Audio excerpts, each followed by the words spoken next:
And the first question we like to ask Chris is, have you had a miss along the way? You've had a lot of different things you've done in your career and something you learned from it. Yeah. Well, I wear my entrepreneurial proudly, my entrepreneurial scars, that is. Scars tell stories. And I've got my share of train wrecks and misses like every entrepreneur. One that really, that when you ask that, one that sticks out is early in my career, I worked for Motorola. Now, I grew up in a entrepreneurial family. I'm also a third generation entrepreneur. My grandparents, my parents, all were entrepreneurs, and I grew up in that environment. Okay. Problem was, I'm the eighth boy in my family, right?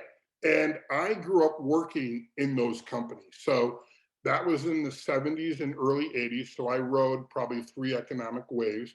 And my impression was, oh hell no. I don't want to be a business owner. I'm going to get a good job with 2 weeks vacation and security.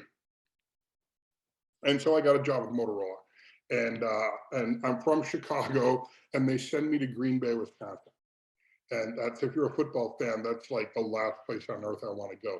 But here's the thing: I had a wonderful run with Motorola, and I closed millions of dollars of deals: Ford, Honda, GM, Harley Davidson.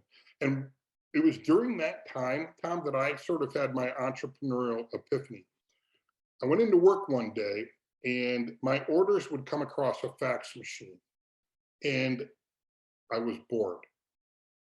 I had this realization: I did a good job with my territory. I did a great job building, strong, deep relationships, but I was bored. Orders would just come across, and I'm like, okay, this can't be the rest of my life. So I started searching, and that's when I decided to make my entrepreneurial leap. And so I went into point of sale software. We built that company up. We sold the software rights. We eventually sold the company.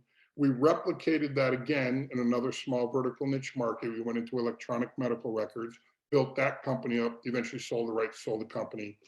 And that's when I got a little tap on the shoulder.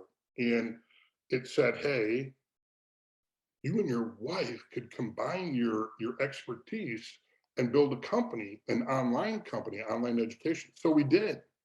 And I'm great at starting things, Tom. I'm great at getting things started and off the ground. But what I quickly realized, it wasn't feeding my unique ability. And so I had this realization. I came home to my wife after work one day, and I told her, I'm going to leave the company.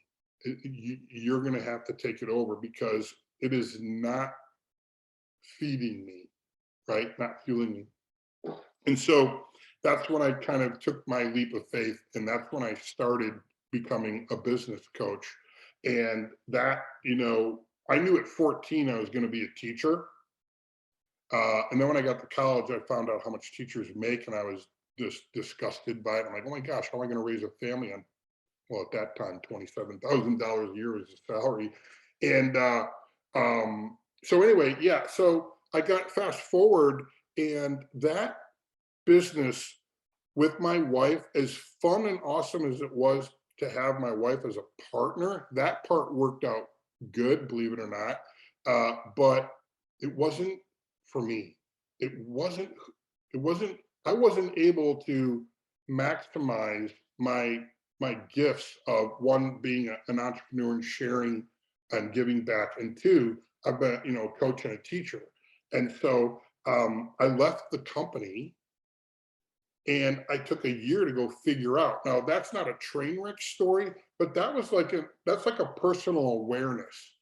I was doing something that I wasn't passionate about, and I just couldn't sink my teeth into it.